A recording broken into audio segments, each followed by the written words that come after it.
Hey y'all, it's y'all favorite cozy girl, Chi the Reality Queen, and I am back again with another episode of Robe Chronicles. Today, or tonight, we're going to be talking about Married at First Sight, Season 16, Episode 18. This episode starts out with Nicole and Chris, and I mean, I like that they're working out, but I guess I'm kind of tired of seeing them because they're the only couple that's working out. But they're talking about how they always talk about the other couples and their growth because they're saying like, oh, they've seen so much growth in Shaq and Kirsten and Jasmine and Eris. And they say that excuse me, I don't know why I didn't say excuse me, but they talk about how they have seen so much growth in all these other couples, but they never talk about the growth that they have. Like they have a lot of incremental growth that they just don't discuss because they're so focused on the other couples who were like starting at zero, whereas they kind of like have been working this whole time. And I'm kind of like, yeah, y'all too focused on, well, not y'all, Nicole too focused on other people. Then they also discussed, like, I guess Nicole had given them like a word, like pineapple, to use if Chris ever felt that she was doing too much and she needed to kind of like reel it in.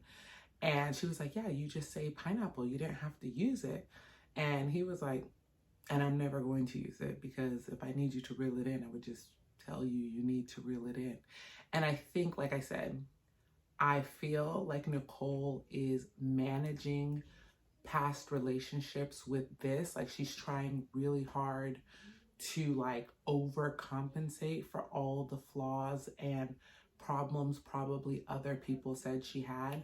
So she's trying to like get ahead of it with Chris and like say, oh, if you feel this or if you feel that or if this happens or if this. And it seems like she's doing a lot. And Chris is kind of like, girl, like, you're doing the most. I'll tell you, like a normal person, if you're doing too much, I'll tell you, hey girl, you're doing too much. But she's trying to temper it. And I think she wants to make it so it's like manageable for her emotions and her feelings, right? So like she wants to feel good when he tells her to reel it in, because probably other people in the past have been very rude about telling her to reel it in, like, oh my God, you're so annoying or something like that. So she's kind of trying to like get ahead of it. So pineapple isn't a harsh term or a harsh word. So if he says that to her, then she won't feel like, oh, he's digging at her. But it's like, girl, you're grown. He should be able to just tell you, reel it in. Then we move to Eris and Jasmine, and they're once again talking about what they need from each other. And I feel like this conversation is so dead from the two of them because it's like, yes, Jasmine has done more in terms of speaking up, and Eris has probably done more for her in terms of like telling her his expectations and like being a safe space, I guess, for her. But the problem is, and will remain, he doesn't like her.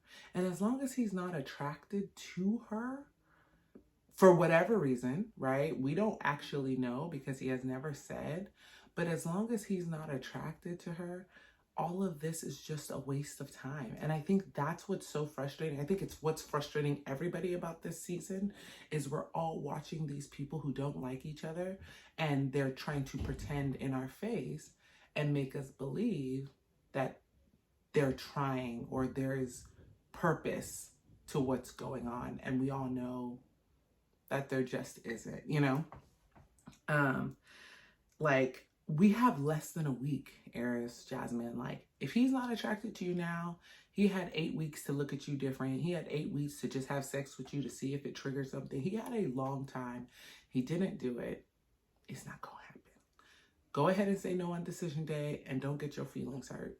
And I have a feeling they're going to let Jasmine go first and she's going to say yes. And I'm just like, let's not embarrass this girl like that. Like, let's not do that. That's what I feel like is going to happen. It might not happen, but that's what I feel like is going to happen. Then we see Clint driving with Hank. And honestly, they're the cutest couple of the season. Honestly, I feel that that relationship has grown and it has done all the things that we want the human relationships to have done. And they just didn't. Like, Hank loves Clint. And he's like, and Clint even said it. Clint's like, hey, with you, Clint, like our relationship is budding, whereas me and Gina are more slow to start. And it's like, you're not slow to start. Both of you guys don't really like each other. However, Clint was willing to work on it, whereas I feel like Gina wasn't. And I don't know if this is relevant, but I feel like, okay, yeah, he made his comment about her looks and size. But what I think Gina has is Gina has a lot of insecurity issues, right? Like I saw a previous photo of her and the girl looks like she's gotten a couple of cosmetic procedures done and also has, you know, her teeth. And so I feel as if talking about her looks in a negative way hurts her more than maybe we understand, right? Because, you know, if you've done all that surgery and you've put in a lot of work to look what you think is good, and somebody's like, not for me, it's gonna hit you harder than someone who just, you know, doesn't find you attractive or whatever, because you've probably done everything you've done to look good, right?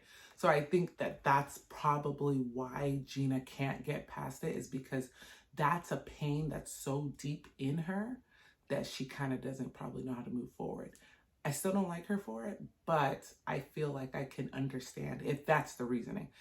She also kind of seems raggedy, so it might not be the reasoning, but if that's the reason, then I kind of understand. Kirsten goes to meet with her brother. Okay, we have not seen him. But I must say, Kirsten's family has a look that doesn't match Kirsten.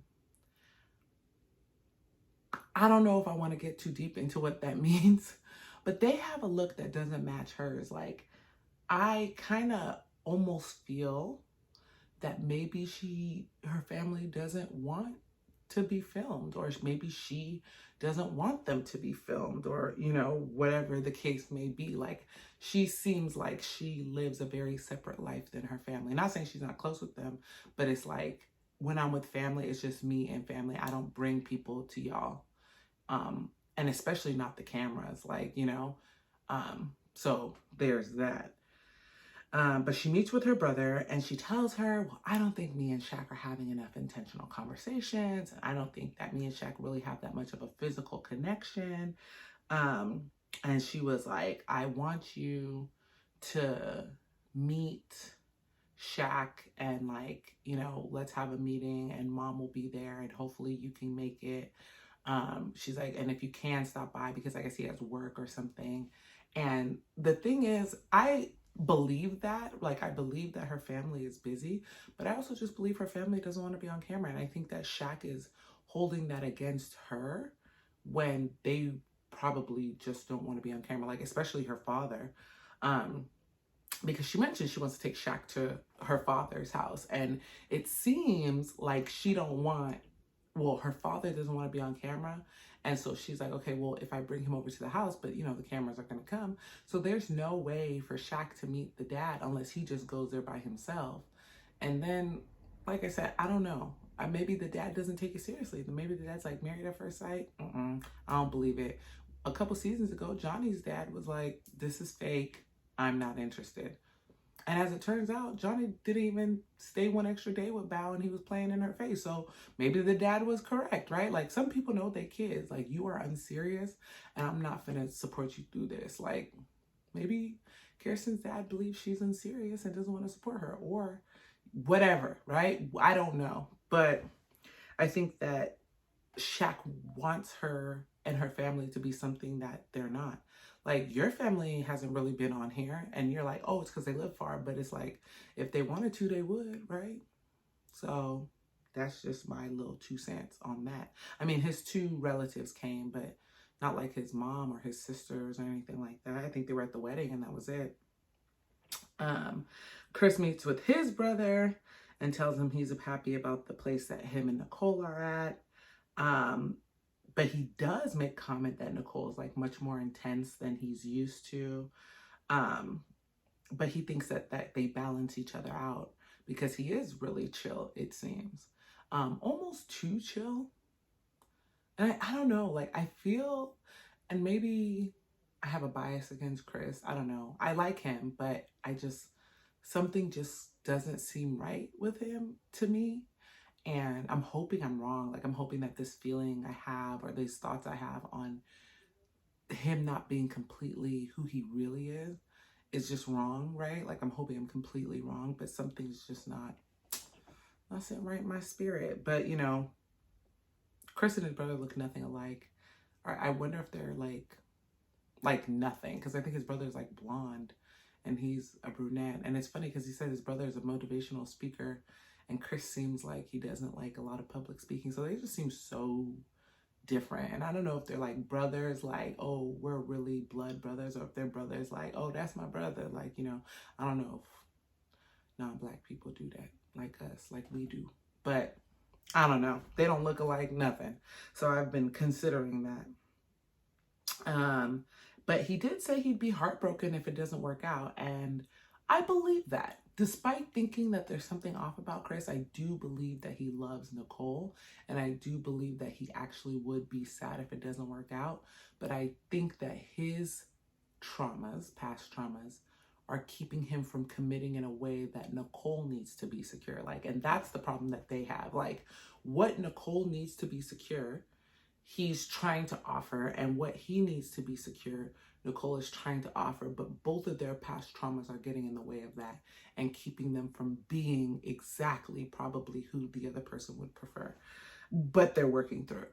I hope. I hope they last, because honestly, it would be nice to get a MAFS couple that is lasting, right? I think the last one that we got is Brianna and Champagne Vinny, and they just had a baby. And like, you know, it's nice to see a couple work out, because it's like, oh, that's cute. I'm so happy that they did.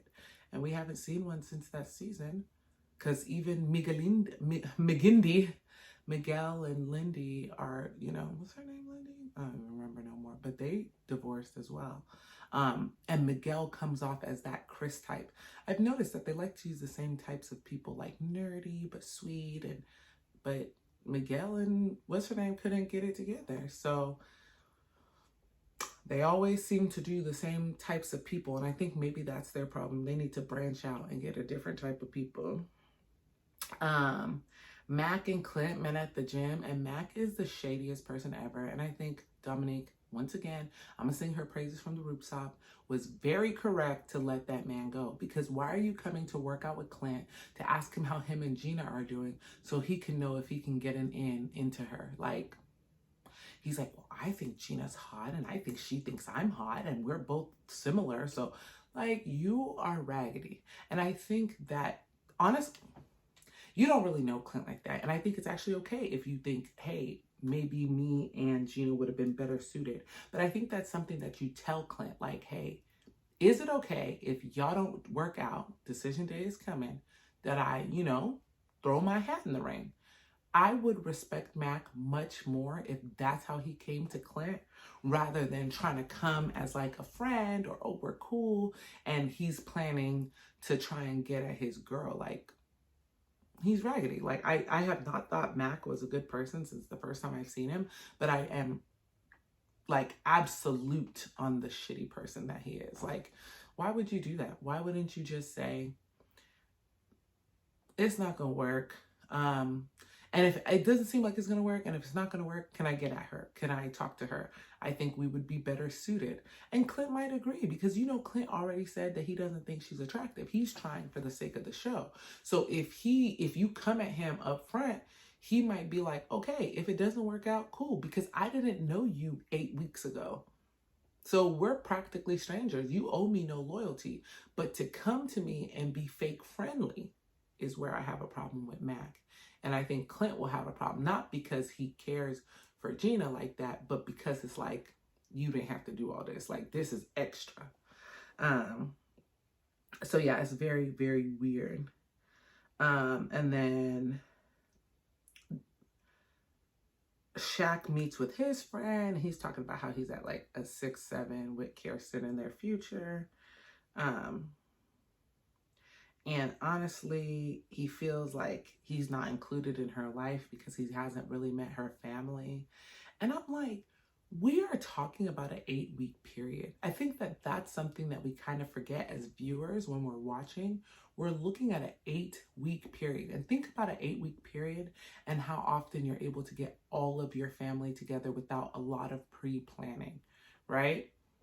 And the answer is probably not often, right? I wouldn't be able to, I mean, if there's a holiday, I don't know what months this is recorded. Like if you're saying like, oh, there's a holiday coming up or there's something that we're celebrating, then that's a little bit easier. But if you're like, let's get everybody in your family together on a random Thursday, that's just a little bit more difficult, right? I think that Shaq really needs to kind of look at his expectations and ask, are they realistic, right? Ask like, is there, if your dad doesn't want to be on camera, ask off camera, right? They're not always having these conversations on camera. And I think that's maybe where Kirsten's problem is.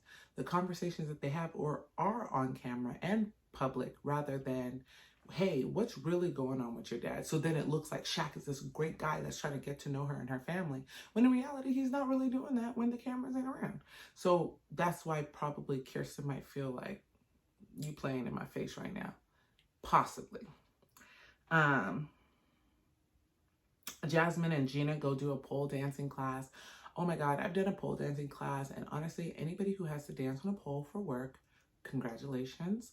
You are amazing. It is very, very hard. I don't think people understand how hard dancing on a pole is. Like the upper body strength you have to have, incredible. I commend you guys. But Jasmine and Gina go do this class. And they're doing what needs to be done, looking a little good, a little awkward, but, making it work. And then Eris walks in, of course, because Eris is that kind of so sexual guy that I may not like you, but I want to see you on a pole. Like, and to me, that's kind of raggedy. Don't show up to come see me on the pole if you don't want to have sex with me later. Like, why are you here? I mean, unless it might encourage him, but it's at the same time, I feel like it's not. So it's just like, why? So he comes and he's like, oh, I just wanted to support you because I heard you were coming to a pole dancing class. Gina takes off and he sits down while she dances on the pole. He's throwing money. Like, Eris is very predictable as a man to me. Like, he is very much that type of person. Like, that doesn't surprise me about him. That actually makes a lot of sense to his character. I know it sounds crazy. I'm sure actually it probably doesn't sound crazy because we've all been watching this season, and that man showing up to a pole dancing class with money to throw at his wife makes 110% sense. So yeah. But like, I'm hoping, or I was hoping, like, I think those things make Jasmine feel comfortable. Like, she feels like, oh, he's here, he's supporting me, and he's doing what I want. But I'm like, that doesn't mean anything. You need to know if this man likes you and finds you attractive and wants you sexually. Because as long as he doesn't, you're wasting your time. Then we see Kirsten. She comes home and she starts helping Shaq cook. And Shaq feels like her family is avoiding him and her. And he said that they haven't really had the time. I mean, she says that they haven't really had time to meet, and he doesn't believe it. And I'm like,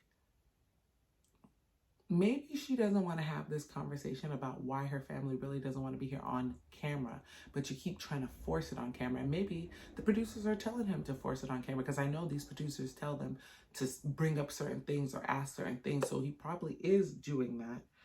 But she then goes and says, like, she Shaq doesn't actually like her, and that he only wants to talk to her when the cameras are around, because when she comes home and they're hanging out or whatever, he just comes home from work or school or whatever, he doesn't really talk to her. And thank God for production, because they pulled the receipts on his ass. They showed her literally sleeping on the couch waiting for him to get home, and he doesn't even acknowledge her. Now, I'm not saying that Kirsten is in love with Shaq. I'm not saying that she really wants to be with him long term, but what I can say about Kirsten is she is trying. And she stayed on the couch waiting for him to get home. When he gets home, she tries to greet him, talk to him. He be ignoring her. And I think Shaq is for the cameras. He reminds me of Steve from last season, someone who wants to be seen in a good light as a good person. Like, oh, look at me. I'm so kind to these women. But as soon as he forgets, because you know the cameras in the apartment, they're always there and they know they're not going to use all of that footage. So someone like him is probably like, I could do whatever when I come into this house, unless the camera crew is here, you know, and we're taping, we're filming. I'm going to make a scene. I'm going to look like this great guy. I'm going to look like I like her. But when they're not there, I'm going to treat her how I really feel about her. And if that's that I don't like her. I walk in and I don't talk to her, give her one-word responses. So it almost tracks. Like she says, we don't have intentional conversations. And seeing those clips proves they do not have any conversation. They were sitting next to each other eating food and he wasn't saying nothing. You have 8 weeks to get to know this person. Maybe I'm annoying. I like to talk. Obviously, I'm here on YouTube talking to y'all. So I clearly am somebody that likes to talk. But I'm not about to sit next to somebody that I only have 8 weeks to determine if I'm going to marry them or not. And we're not having these conversations of like, okay, if we stay together, what comes next? What are we going to do? What's our plan?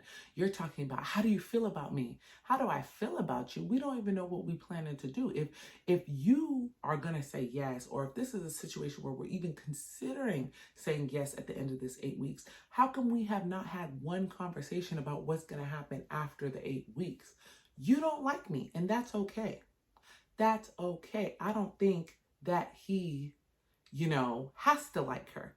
But don't get in front of the cameras and try to play like Kirsten's this big bad lady who don't be, liking you, and you're doing all this and putting in all this effort when the reality of the situation is you are a very lackluster mate who gives little to no attention and does not want to talk to her. Go hang out with your little mentees then. If that's what you want, Shaq, they are there and available for you. That's what you should be doing. Hanging out with them. You said your family, you like hanging out with them. Go find them and hang out with them. Whatever it is. But don't waste this girl's time. And don't waste our time as the viewer when in reality, all you like is a good soundbite. Saying things that sound good when the time is right. I'm not fooled. I know you got everybody on Twitter fooled. A bunch of people on Reddit fooled. But Shaq, you do not have me fooled. I have got your number and you are not. So that's just my little thoughts. Then we see Eris and Jasmine trying to have sexy time. And she's like rubbing him with a feather. And he's like, oh, I think this would feel good on the gooch. And I am surprised by how many people did not know what a gooch is. Like, I learned pretty late in life. I didn't learn early. Like, I didn't learn in my teens. I think I probably learned in my 20s. But I know what a gooch is. And Eris is out of pocket. But yeah, so they're trying to have this sexy time. And Eris rubs Jasmine's feet. I'm shocked. I think this is the first nice act that he's actually given to this woman. Like, I have not seen him do anything for her. So to see him rub her feet, it might seem small, but it's actually a really big deal because he actually has not really done anything for her. She gave him a massage. She fed him. She did this. But now he rubbed her feet. I don't know how long it was for, but it was the first time that I've actually seen him do something that is affectionate and nice. So I was kind of proud of him for that. And then they have like handcuffs and he asks her like, oh, have you ever thought about being a dominatrix and this and that and having that type of conversation. And Eris is like, okay, I want you to slap me. Jasmine goes and gives him like a little tap. Let me tell you, the anger in me would have slapped the shit out of him. Now, it might not have been sexy, but he would have been slapped. Like, I don't know if it would have been sexy, but he would have been slapped. And she was over here being like, oh, I don't know. And I think that's also keeping him from being attracted to her. Like, okay, he's already not really attracted to her because of whatever about her looks, her body, whatever. But then on top of that, she doesn't she's not sexy to him, right? Like, I know that sounds crazy. Like, there's people that you may not find attractive, or not attractive, but like there's people that you may not think are like beautiful or good looking, but they're sexy to you because they do things that have high sex appeal. And because Jasmine doesn't look at sex in the domineering kind of sex is life way that Eris looks at it, it's never gonna work, right? She wants to be the, freak in the sheets, but it's like he needs to see that before he takes you to the sheets. And Jasmine is not showing that. She couldn't even slap him, because the dirty slap, I would have loaded that man. I would just collect my hand and slap hell out of him. But like I said, it wouldn't have been sexy, but it would have been a slap. So yeah. Nicole then calls her dad, and she's like trying to get advice and asking like, and he's like, hey, Chris isn't a bad guy, so I'll support whatever decision you make. And she's like, well, I'm trying to see what you think. And he's like, girl, you already went on the show, got married at first sight to a stranger. Like, it really don't matter what I think. It's your decision. And honestly, I'm so glad he said that, because girl, what are we doing?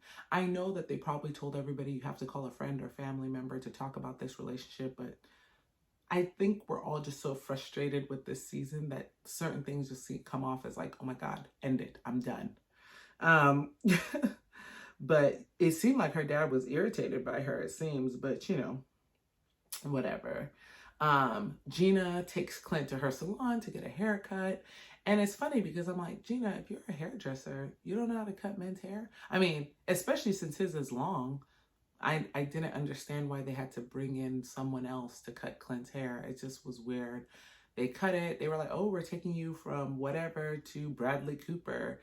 And I was like, Clint already kind of looked like a bootleg Bradley Cooper. So, okay, let's see what we get. They cut it a little bit. And I mean, I think, to be honest, he looks the same. I don't think he really looks that different, but whatever. Maybe other people see something. I think he looked like it's a little bit cleaner, but it ultimately, he looks the same. I don't think he looked that much different. But Gina's like, oh wow, he looks so swaggy now. Like, girl, shut up. He looked the same. Then she was like, this might be the thing that makes me attracted to him. I hate you. Stop speaking, please. No, but it was just funny because I'm like, girl, why are you playing in our face? Then Shaq and Kirsten get together to go to church, and it's funny because we see them getting dressed, and Kirsten's putting on this really cute dress. She's, having Shaq help her put her heels on. Then we see them in the church, and the church is empty. Now, why y'all get up, get dressed, walk into this church, and it's empty? I need to see the praise and worship. I need to see how Shaq worships in the church. I need to see how Kirsten worships in the church. Why are y'all here in the empty pew talking about, oh, I need to see her in what is my element, which is church going in this? Like, what are you talking about? This church is empty. I want to believe that they went to church and then recorded, or maybe got there super early before the service. I don't know. It just was weird. Very useless scene. Then we see Eris and Jasmine go see a medium, and the medium was so spot on that I feel like the producers had to have told her something. Maybe not, who knows, but I think it's cool that they went, and I don't know whose idea it was, but it seemed like Eris was kind of almost laughing in some scenes, like he didn't take it seriously. But at the same time, I'm like, it is kind of weird because it's like, ma'am, who told you what's going on here? Not saying I don't believe in mediums, because I do, but I don't believe in all mediums. I guess that's where I lie, right? Then Kirsten and Shaq are supposed to meet with Kirsten's mom. Kirsten's brother is like, oh, I'm not coming. He was like, girl, one camera for the show. You already seen me at lunch. he ain't finna see me again. So it was just her mom, and she was like, oh, my mom's here.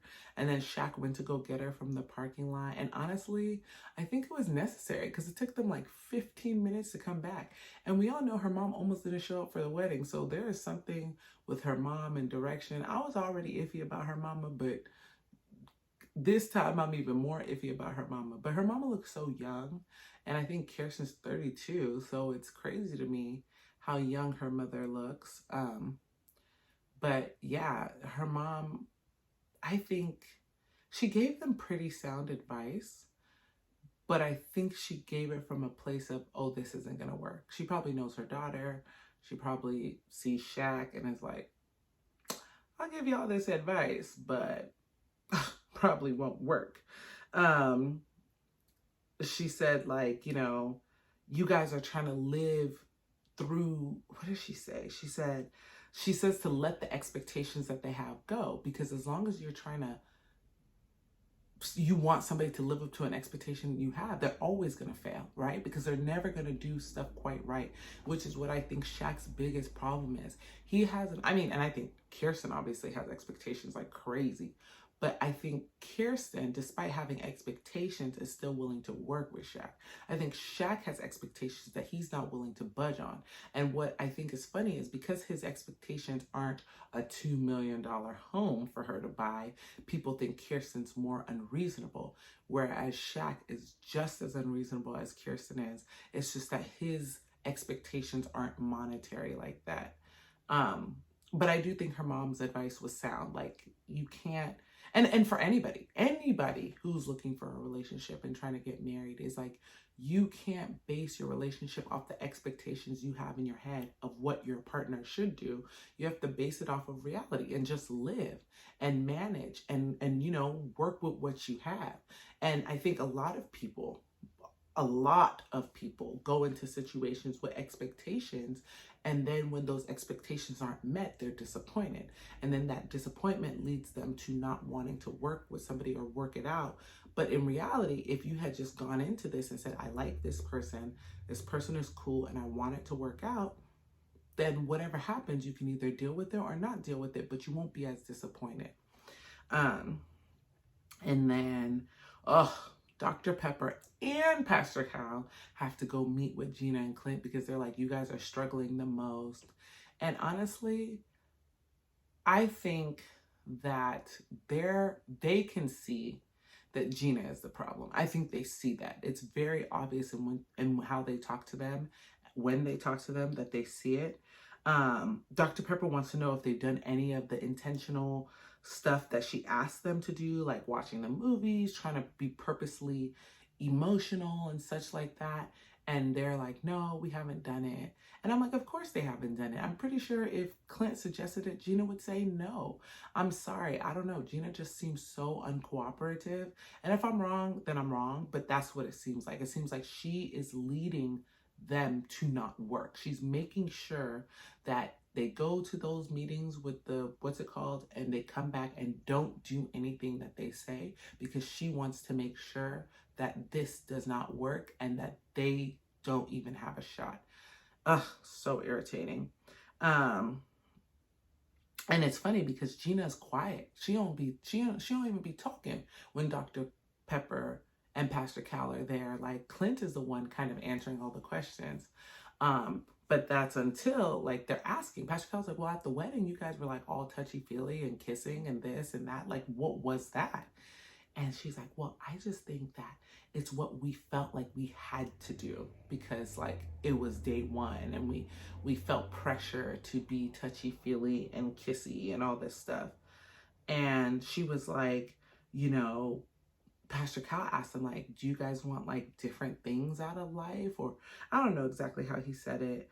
And she's like, she feels like their looks and his personality is just so different from hers that she can't really get past that. She feels like embarrassed by him, or initially she felt embarrassed by him because he's that person that's just so out there and does everything and says everything he thinks. And that's like weird for her because she's not used to that. And she said she's never really felt like a wife. And they asked about and like him cooking, and she's like, well, he cooks for everybody, so I don't feel like he's doing anything for me that he does different. And to be honest, that was the biggest crock of bull skip I have ever heard anyone spit, because you have been living across the hall from this man for 7 weeks and you never once told him any of this. You never said, I don't feel like a wife. I don't think you do anything for me. Girl, what do you do to make him feel like a husband?